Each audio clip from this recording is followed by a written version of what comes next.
আসসালামাইকুম। দেশে এবং বিদেশে আমার ভাইয়া আপুরা, আপনারা সবাই কেমন আছেন? আশা করি ভালো আছেন। আমিও ভালো আছি আলহামদুলিল্লাহ। আজকে তৃতীয় রোজা যাচ্ছে। আজকে আমি নুডলস রান্না করে দেখাবো। আমি কড়াইয়ের মধ্যে ডিম ফেটে দিয়েছি, সেটাকে এখন আমি ভাজি করে নেব। ডিমটা আমি এভাবে ঝুরঝুরে করে নিয়েছি, এখন আমি নামিয়ে নিচ্ছি।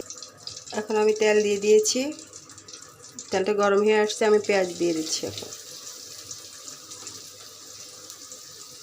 পেঁয়াজটি লাল লাল করে ভেজে নেব।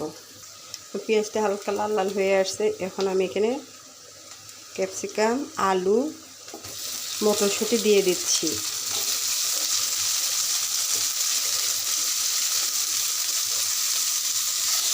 সবজিগুলো আমি ভালো করে ভেজে নেব। সবজিগুলোর মধ্যে আমি সামান্য হলুদ দিয়ে দিচ্ছি, আধা চামচ মরিচের গুঁড়ো দিয়ে দিচ্ছি, ধনিয়া আধা চামচ দিয়ে দিচ্ছি। এখন দিয়ে দিব আদা, রসুন, জিরা, ধনিয়া সব একসাথে পেস্ট করেছি, সেটা 1.5 চামচ দিয়ে দিচ্ছি। 1.5 চামচ বলতে ছোটো চামচে। এখন দিয়ে দিব পরিমাণ মতো লবণ। এখন দিয়ে দিব এটা মশলা।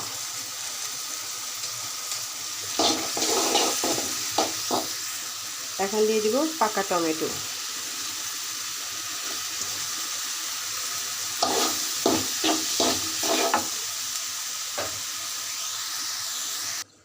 আমার সবজিটা হয়ে গেছে, এখন আমি ডিমগুলো দিয়ে দিচ্ছি।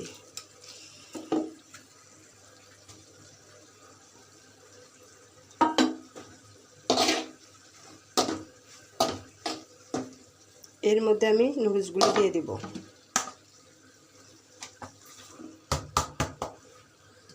আমার নুডলস রান্না হয়ে গিয়েছে, আমি এখন ধনেপাতা ছিটিয়ে দিচ্ছি। এখন আবার এটা একটু হালকা নাড়িয়ে আবার নামিয়ে নেব।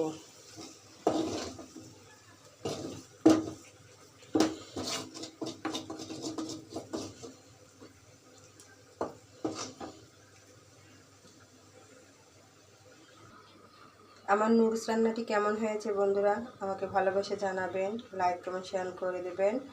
আর বন্ধুরা, আমরা একে অপরকে ভালোবাসা দিব। আর সবাই বাসায় সুস্থ থাকবেন, ভালোভাবে থাকবেন, নিরাপদে থাকবেন। বাসায় ভালো থাকবেন। আল্লাহ হাফেজ।